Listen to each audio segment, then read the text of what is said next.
Hello my dear friends, welcome to WiFi study. दोस्तों स्वागत करता हूं आप सभी का WiFi study part fun academy पर। Good evening my dear friends, कैसे हो आप लोग? उम्मीद करता हूं कि बहुत अच्छे होंगे और आपकी तैयारी जो है ये भी दोस्तों बहुत अच्छी चल रही होगी। दोस्तों हम डिस्कस कर रहे थे हमारे यहाँ पर प्राचीन भारत के इतिहास के बारे में, और उससे पहले हम आगे बढ़ें आपको एक ज़रूरी सूचना जो है दोस्तों मैं दे देता हूँ। अगर दोस्तों आप यहाँ पर तैयारी कर रहे हो, चाहे वो राजस्थान पुलिस की कर रहे हो, चाहे राजस्थान पटवारी की कर रहे हो, अनअकैडमी लर्निंग ऐप जो है ये दोस्तों आप लोगों को डाउनलोड कर लेना है। यहाँ पर मेरा फ्री सेशन रहता है। अगर मॉर्निंग की बात की जाएगी मेरे प्यारे दोस्तों, तो मॉर्निंग में 11 बजे मेरी राजस्थान हिस्ट्री की क्लास जो है दोस्तों आपके यहाँ पर अवेलेबल है, राजस्थान हिस्ट्री की। और आज शाम की अगर बात की जाएगी, शाम को रात को आपके एसएससी कैटेगरी में 8 बजे स्लेव डायनेस्टी जो है, या फिर मैं यूँ कहूँ कि मध्यकालीन भारत का जो इतिहास है उसके बारे में हम डिस्कस करने वाले हैं। सो आप मिडाइवल इंडिया वहाँ से कर सकते हो। अनअकैडमी लर्निंग ऐप डाउनलोड इसके लिए करना पड़ेगा, और वहाँ पर जाकर के दोस्तों प्रवीण कुमार मेरे को आप लोग फॉलो कर लीजिएगा। और फॉलो अगर कर लेंगे तो आपको क्लास का नोटिफिकेशन जो है दोस्तों आप लोगों को मिल जाएगा। फॉलो अवश्य कर लीजिएगा, ठीक है? तो बिल्कुल फ्री ये क्लासेज आपके लिए हैं। ये बड़ी ज़रूरी सूचना थी। राजस्थान हिस्ट्री की क्लास भी चल रही है मॉर्निंग में, डेली सुबह 11 बजे। यहाँ पर आरपीएससी कैटेगरी में होती है, जबकि एसएससी कैटेगरी में स्लेव डायनेस्टी या फिर मैं यूँ कहूँ इंडियन हिस्ट्री वाला पार्ट आपको करवाया जा रहा है। तो दोस्तों एक बार फिर से आप सभी का स्वागत करता हूँ मैं। और बात अगर की जाए दोस्तों, प्राचीन भारत के इतिहास में हम बात कर रहे थे हमारे यहाँ पर जो सिंधु घाटी सभ्यता आती है उसके बारे में, और इसके जो महत्वपूर्ण स्थल आते हैं उनकी चर्चा यहाँ जारी थी। मैंने आपको हड़प्पा और मोहनजोदड़ो से रिलेटेड जो इम्पोर्टेंट साक्ष्य अपने को प्राप्त हुए उनकी बात अब तक बताई है, और आज हम इसके आगे डिस्कस करने वाले हैं। सो आप एक बार इस सेशन को प्लीज़ शेयर ज़रूर कर दीजिएगा, ताकि सभी बच्चे जो यहाँ पर तैयारी कर रहे हैं उनको इसका फ़ायदा मिल सके। तो चर्चा को आगे बढ़ाते हैं। कल हम मोहनजोदड़ो के बारे में बात कर रहे थे मेरे प्यारे मित्रों। तो यहाँ तक मैं बिल्कुल आपको ये मैंने बात आपको बता दी है। अभी अगर हमने चर्चा की, मैंने आपको ये बताया कि फ्री क्लास जो है ये दोस्तों इसका फ़ायदा आप लोग उठा सकते हो। तो आप लोग अवश्य यहाँ पर मेरे को फॉलो कर लीजिएगा, ताकि सभी क्लासों का जो नोटिफिकेशन जो है दोस्तों आप लोगों को अवेलेबल हो सके। तो देखिएगा, कल हमने लास्ट में मोहनजोदड़ो की बात की थी। हड़प्पा की बात मैं आपको पहले बता चुका था, और मोहनजोदड़ो के बारे में हम चर्चा यहाँ पर मेरे प्यारे मित्रों कर रहे थे। और मोहनजोदड़ो के कुछ इम्पोर्टेंट साक्ष्य जो आते हैं वो भी मैंने आपको यहाँ पर बताए थे। कल मैंने आपको बताया था क्या क्या अपने को यहाँ से प्राप्त हुआ है, ठीक है? अब देखिएगा, आगे बढ़ते हैं, चर्चा को आगे बढ़ाते हैं मेरे प्यारे मित्रों। यहाँ से और इम्पोर्टेंट साक्ष्य जो अपने को प्राप्त होते हैं उनकी चर्चा यहाँ पर थोड़ी सी कर लेते हैं, ठीक है? जैसे क्या क्या साक्ष्य अपने को यहाँ से मिले उसकी बात मैं आपको भी बताने वाला हूँ। तो मेरे प्यारे दोस्तों, एक बात तो यहाँ पर आती है कि मोहनजोदड़ो से कब्रिस्तान के साक्ष्य नहीं मिलते हैं। शायद मैंने आपको कल भी बता दिया होगा। मोहनजोदड़ो से कब्रिस्तान जो आता है उसके साक्ष्य नहीं मिलते हैं। दोस्तों अगर बात की जाएगी, मैंने कल आपको ये बताया था, क्या बताया था? मैंने आपको ये बताया था मेरे प्यारे मित्रों कि अपने को हड़प्पा से तो दोस्तों इसके कब्रिस्तान के साक्ष्य जो हैं ये प्राप्त हुए थे। बिल्कुल हुए थे ना? बिल्कुल, हमने चर्चा कल ही की थी इसके बारे में। और अगर बात की जाएगी मेरे प्यारे मित्रों, कब्रिस्तान R37 नाम भी मैंने आपको यहाँ पर बताया था इसका। और इसके आगे हमने ये भी बात की थी, एक बड़ी ज़रूरी इम्पोर्टेंट बात आती है कि दोस्तों आपके यहाँ पर भगवान शिव जो आते हैं, पशुपतिनाथ की मुद्रा की अगर बात की जाएगी, मुद्रा के ऊपर अंकित तस्वीर अपने को इनकी प्राप्त होती है। आगे बढ़ते हैं, बात करते हैं दोस्तों आपके यहाँ पर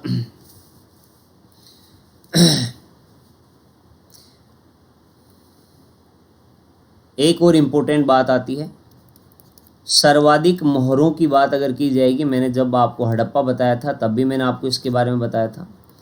सर्वाधिक मोहरें मोहनजोदड़ो से प्राप्त हुई हैं, ठीक है? तो ये और इम्पोर्टेंट बातें हैं जो आप लोगों को ध्यान में रख लेनी है मोहनजोदड़ो को लेकर के। बाकी सब कुछ इम्पोर्टेंट जो था एग्ज़ाम के दृष्टिकोण से वो मैंने आपको कल बता दिया था। अब देखिएगा आगे एक नए स्थल के बारे में चर्चा कर लेते हैं, एक और इम्पोर्टेंट साइट की बात कर लेते हैं। और ये कौन सा स्थल आता है दोस्तों? ये आता है दोस्तों आपका चहुंदड़ो। कौन सा है? चहुंदड़ो की बात हम यहाँ पर करने वाले हैं। तो मेरे प्यारे मित्रों, बात अगर की जाएगी चहुंदड़ो जो है वर्तमान स्थिति के बारे में बात हम सबसे पहले इसकी करते हैं। वर्तमान स्थिति जो आती है इसकी चहुंदड़ो की, ये कहाँ पर है? तो ये मेरे प्यारे दोस्तों आपके मोहनजोदड़ो से, मोहनजोदड़ो वर्तमान पाकिस्तान में ही आता है। मोहनजोदड़ो से 80 मील दूर, 80 मील दक्षिण में जो है ये दोस्तों आपका चहुंदड़ो स्थिति आती है। अब इसकी खोज की अगर बात की जाएगी तो वैसे तो हमने सारणी के बारे में सारणी के साथ में आपके यहाँ पर एक बार पढ़ा था, लेकिन फिर एक बार फिर से आपको बता देता हूँ। 1930 ईस्वी में अगर हम चर्चा करेंगे, 1931 ईस्वी में आपके यहाँ पर मजूमदार की बात आती है। मजूमदार के द्वारा मेरे प्यारे मित्रों आपके चहुंदड़ो की खोज जो है, मजूमदार की बात हम यहाँ पर कर रहे हैं। मैं 1 मिनट इसको चेंज कर देता हूँ थोड़ा सा, ताकि मौजूद हो गया है ये। मजूमदार की बात हम यहाँ पर कर रहे हैं, उनके द्वारा दोस्तों इसकी खोज जो है ये की गई थी। मजूमदार, ओके, 1931 ईस्वी में। और इसके उत्खनन की बात अगर आपसे पूछ ली जाए कि चहुंदड़ो का उत्खनन जो है ये दोस्तों कब किया गया था, तो 1935 की बात आती है। 1935 ईस्वी की अगर बात करेंगे, 1935 ईस्वी में दोस्तों आपके अर्नेस्ट मेके के द्वारा इसका उत्खनन का कार्य जो है ये दोस्तों किया गया था। अर्नेस्ट मेके की बात आती है, अर्नेस्ट मेके ने इसका उत्खनन का कार्य जो था ये दोस्तों किया था। अब देखिएगा इससे रिलेटेड क्या क्या बातें आप लोगों से एग्जाम में पूछ सकता है, वो मैं अब आपको यहाँ पर बताने वाला हूँ। जैसे अगर बात की जाए मेरे प्यारे मित्रों, आपके जो चहुंदड़ो आता है, चहुंदड़ो से प्राक हड़प्पा संस्कृति के अवशेष अपने को प्राप्त होते हैं। चहुंदड़ो से प्राक हड़प्पा, चहुंदड़ो से प्राक हड़प्पा संस्कृति के अवशेष प्राप्त हुए हैं। प्राक हड़प्पा संस्कृति के अवशेष जो हैं ये दोस्तों अपने को यहाँ से प्राप्त हुए हैं। और दूसरी ये बात आती है, चहुंदड़ो जो आता है ये दोस्तों आपके यहाँ पर मनके बनाने का प्रमुख केंद्र था। अर्थात ये इसके लिए सबसे इम्पोर्टेंट बात हम ये कह सकते हैं। एक और इम्पोर्टेंट बात आएगी, यहाँ पर अपने को दुर्ग भी नहीं मिलेगा, लेकिन ये जाना जाता था किसके लिए? मनकों के निर्माण के लिए। तो यह मनके बनाने का, यह मनके बनाने का प्रमुख केंद्र था। मनके बनाने का प्रमुख केंद्र था। कौन सा? चहुंदड़ो की अगर बात की जाएगी तो चहुंदड़ो जो है ये दोस्तों आपके मनके बनाने का प्रमुख केंद्र आता है। तथा यहाँ से अपने को क्या महत्वपूर्ण अवशेष प्राप्त हुए हैं उनकी बात अगर हम करें तो मेरे प्यारे दोस्तों आपके यहाँ पर प्रमुख अवशेष मैं आपको अब यहाँ से बता रहा हूँ क्या क्या साक्ष्य अपने को यहाँ से प्राप्त होते हैं, उनकी चर्चा हम यहाँ पर कर रहे हैं। तो मेरे प्यारे दोस्तों आपके अलंकृत हाथी के खिलौने जो हैं ये दोस्तों अपने को यहाँ से मिले हैं चहुंदड़ो से ही, जिनमें सबसे इम्पोर्टेंट बात तो मनके वाली बात है, इसको तो आप लोग अवश्य ध्यान में रखिएगा। और यहाँ पर वक्राकार ईंटों का प्रयोग जो है दोस्तों किया गया है। वक्राकार ईंटों का प्रयोग जो है ये दोस्तों आपके यहाँ पर किया जाता था, किया गया है, या फिर हम यहाँ पर प्रयोग किया जाता था चहुंदड़ो से। एकमात्र ऐसा स्थान आता है जहाँ पर वक्राकार ईंटें जो हैं उसके साक्ष्य अपने को यहाँ से प्राप्त हुए हैं। इसी प्रकार दोस्तों अलंकृत हाथी के खिलौने के अलावा दोस्तों और अवशेष अगर हम देखते हैं, जैसे अपने को शाही की दवात जो है ये भी दोस्तों अपने को यहाँ से देखने को मिलती है, शाही की दवात। इसी प्रकार लिपस्टिक की अगर बात की जाएगी, लिपस्टिक जो है ये भी दोस्तों अपने को यहाँ से प्राप्त हुई है, लेकिन ये बड़े महत्वपूर्ण नहीं है, फिर भी आप लोग ध्यान में अगर रखना चाहो तो बिल्कुल रख सकते हो इनको। By chance rare of rare case इनके बारे में भी आपसे पूछ सकता है। अलंकृत हाथी के खिलौने मैंने आपको बताए, वक्राकार ईंटों के प्रयोग की बात हमने की है, शाही की दवात की चर्चा हमने की है, लिपस्टिक की बात हमने की है। लेकिन मनके बनाने का ये सबसे बड़ा प्रमुख केंद्र था चहुंदड़ो। ये एग्जाम के दृष्टिकोण से बड़ी इंपॉर्टेंट बात आती है। अगली बात को जान लेते हैं। अगली बात क्या आती है चहुंदड़ो के लिए जो इम्पोर्टेंट है। तो मेरे प्यारे दोस्तों, यहाँ पर दोस्तों एक बात आप लोगों को ध्यान में रखनी है। चहुंदड़ो में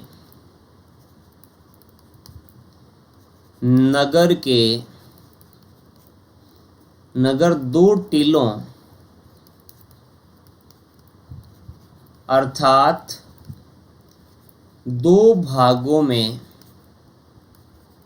विभाजित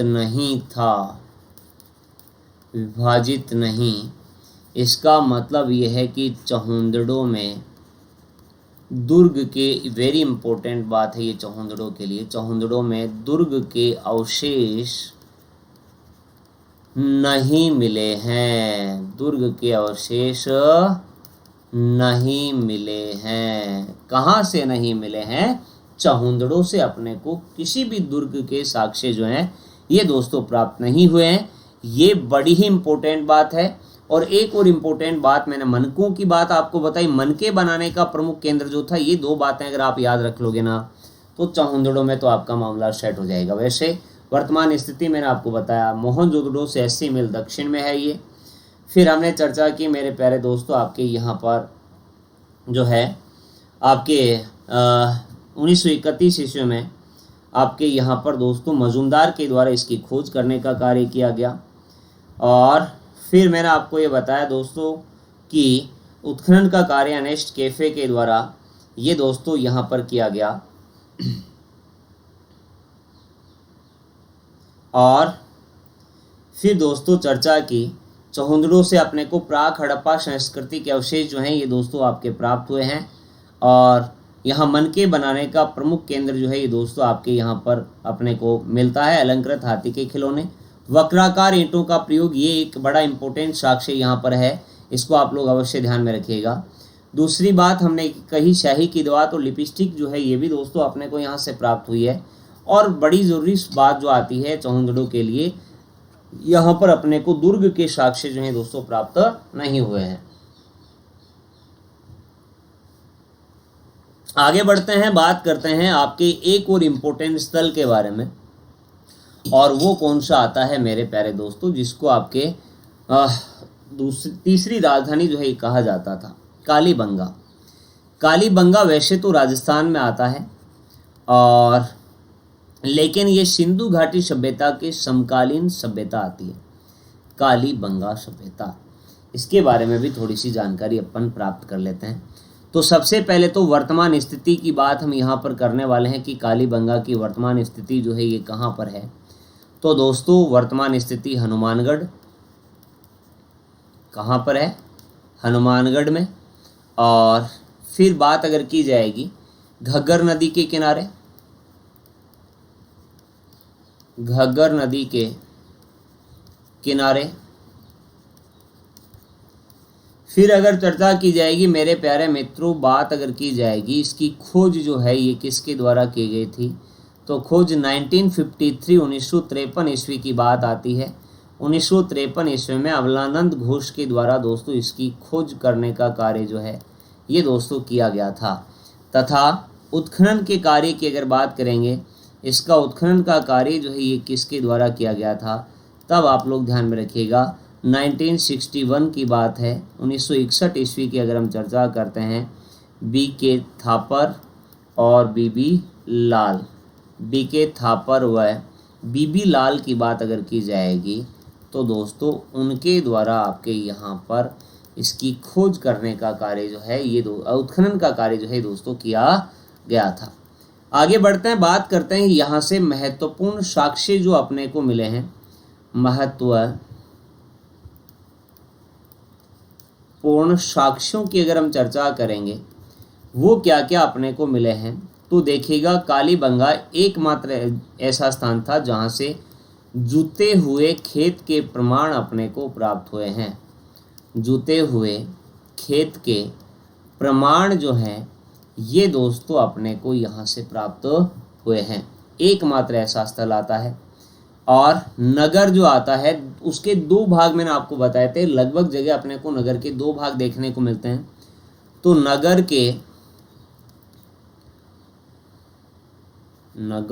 के लिखा है मैंने, यार इसको हटा देता हूँ, एक मिनट ठीक ढंग से लिख देता हूँ ताकि आपको समझ में आ जाए अच्छे तरीके से। नगर की बात हम कर रहे थे, नगर दो भागों में था यहाँ पर। और एक बड़ी इम्पोर्टेंट बात है, नगर के दोनों ओर सुरक्षा प्राचीर जो है ये दोस्तों अपने को देखने को मिलती है। प्राचीर का मतलब सुरक्षा दीवार की बात हम यहाँ पर कर रहे हैं। फिर दोस्तों अगर चर्चा की जाएगी आपके यहाँ पर कालीबंगा से ही और इम्पोर्टेंट साक्ष्य जो प्राप्त होते हैं उनके बारे में बात हम यहाँ पर करते हैं। वो क्या आते हैं दोस्तों, ये यहाँ पर मकानों की अगर बात की जाएगी तो यहाँ पर मकान जो है ये दोस्तों कच्ची ईंटों के बने हुए थे। यहाँ पर मकान जो हैं ये आपके कच्ची ईंटों से बने हुए थे। कालीबंगा सभ्यता की चर्चा हम यहाँ पर कर रहे हैं, बने हुए। अतः इसे दीनहीन बस्ती भी कहा जाता है। अतः इसे दीनहीन बस्ती जो है भी कहा जाता है। दोस्तों मैंने जब आपको बात बताई थी हड़प्पा और मोहनजोदड़ो की, तब तो हमने चर्चा की थी कि मकान जो थे वो पकी हुई ईंटों से वहाँ पर बने हुए थे। लेकिन कालीबंगा के जो मकान आते हैं वो हमें कच्ची ईंटों के प्राप्त होते हैं। जुते हुए खेत के प्रमाण अपने को मिले, नगर के दोनों ओर सुरक्षा प्राचीर की बात हमने की, और मकान आपके यहाँ पर कच्ची ईंटों के दोस्तों बने हुए थे। इसीलिए कालीबंगा को दीनहीन बस्ती भी दोस्तों कहा जाता है। इसके अलावा और जो महत्वपूर्ण साक्ष्य आते हैं उनकी बात अगर हम करेंगे तो दोस्तों कालीबंगा से अपने को हवन कुंड या अग्नि कुंड जो है ये दोस्तों प्राप्त हुए हैं। ये भी बड़ी इंपॉर्टेंट बात यहाँ पर कालीबंगा की आती है। तो कालीबंगा से हवन कुंड या अग्नि कुंड जो हैं, अग्नि कुंड प्राप्त हुए हैं। ये भी बात आप लोगों को ध्यान में रखनी है। तथा साथ में दोस्तों बात अगर की जाएगी यहाँ से बेलनाकार तंदूर व बेलनाकार मोहर के साक्ष्य भी प्राप्त हुए हैं। कहाँ से मिले हैं? हम बात कर रहे हैं कालीबंगा की। मैंने आपको ये बताया बेलनाकार तंदूर तथा बेलनाकार मोहर के साक्ष्य जो हैं ये भी दोस्तों कालीबंगा से अपने को प्राप्त हुए हैं। तथा यहीं से युगल समाधि भी मिली है। युगल समाधि का मतलब ये हुआ कि दोस्तों यहाँ पर दो व्यक्तियों को एक साथ दफन किया जाता था। इसकी जानकारी जो है ये दोस्तों अपने को यहाँ से प्राप्त होती है। अर्थात युगल समाधि की जानकारी भी जो है ये दोस्तों अपने को यहाँ से मिली है। वैसे तो अगर बात करेंगे शवों की अंत्येष्टि जो यहाँ पर की जाती थी उसकी अगर हम चर्चा करेंगे तो शवों की अंत्येष्टि कुल यहाँ पर 3 प्रकार से की जाती थी। कितने प्रकार से? 3 विधियाँ यहाँ पर थी। जैसे कौन कौन सी विधि? 3 विधियों की अगर हम चर्चा करेंगे, एक तो आपके पूर्ण समाधिकरण, कौन सी हो गई है? पूर्ण समाधिकरण। दूसरी अगर बात करेंगे दोस्तों आपके आंशिक समाधिकरण। और तीसरी जो इम्पोर्टेंट आती है विधि उसकी बात अगर करेंगे तो तीसरी आपकी आती है दाह संस्कार। इस प्रकार से 3 विधियां जो हैं शवों की अंत्येष्टि की अपने को यहाँ से जानकारी इसके बारे में प्राप्त होती है। तो ये दोस्तों आपकी कालीबंगा की बात हमने की है। कालीबंगा जो अपने को यहाँ से कालीबंगा से हवन कुंड या अग्नि कुंड के साक्ष्य भी अपने को प्राप्त हुए हैं। फिर हमने बात की दोस्तों यहाँ से अपने को बेलनाकार तंदूर और बेलनाकार मोहर के साक्ष्य भी प्राप्त हुए हैं। यहीं से अपने को युगल समाधि के अवशेष जो हैं ये भी दोस्तों अपने को प्राप्त हुए हैं।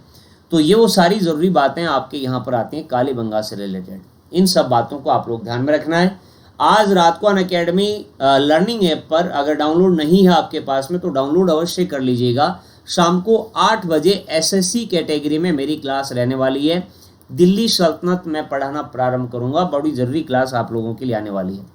ये मेरा टेलीग्राम ग्रुप है दोस्तों, आप इसको ज्वाइन कर सकते हो। अगर आपके कोई भी समस्या, प्रॉब्लम, दिक्कत रहती है तो बिल्कुल यहाँ पर आप मेरे साथ शेयर कर सकते हो। मैं बिल्कुल इसको आपकी समस्या का निवारण करने का प्रयास करूँगा। वाईफाई स्टडी लाइव टेस्ट और वाईफाई स्टडी डिफेंस एग्जाम हमारे नए चैनल सब्सक्राइब अवश्य कीजिएगा।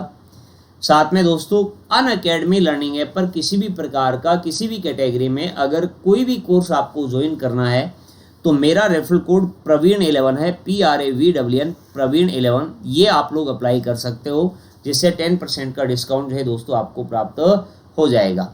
तो ये थी दोस्तों आज की बड़ी महत्वपूर्ण क्लास आप लोगों के लिए। उम्मीद करूँगा कि दोस्तों सेशन जो रहा आज का आप लोगों को काफ़ी अच्छा लगा होगा। बाकी की चर्चा हम अगले सेशन में हमारे करने वाले हैं। तब तक आप लोग अपना ख्याल रखिएगा, अच्छे ढंग से आप लोग मस्त तरीके से आप लोग पढ़ाई कीजिएगा। और कोई भी समस्या, डाउट अगर रहता है आपको तो बिल्कुल आप मैसेज करके मेरे को बता सकते हो। क्लास के बाद आप मैसेज छोड़ सकते हो या फिर मेरे टेलीग्राम ग्रुप पर आप मेरे से समस्या शेयर कर सकते हो। अनअकैडमी लर्निंग ऐप पर आरपीसी कैटेगरी में डेली राजस्थान हिस्ट्री की क्लास लेता हूँ सुबह 11 बजे, अवश्य ज्वाइन कीजिएगा। वहाँ पर मुझे प्रवीण कुमार से सर्च अगर करेंगे वहाँ पर फॉलो जरूर कर लेना, ताकि सभी क्लासों का नोटिफिकेशन जो है आप लोगों को मिल जाएगा। बाकी की बात हम अगले सेशन में करेंगे। तब तक के लिए bye bye and take care. आप लोग अपना ख्याल रखिएगा, मस्त रहिएगा, बिंदास रहिएगा। लाइक जरूर कर दीजिएगा, वीडियो क्लास को शेयर कर दीजिएगा और चैनल पर नए हो अभी तक आपने इसको सब्सक्राइब नहीं किया है तो वो भी कर लीजिएगा। बाकी की बात अगले सेशन में मतलब कल करने वाले हैं। तब तक के लिए बाय बाय, थैंक यू।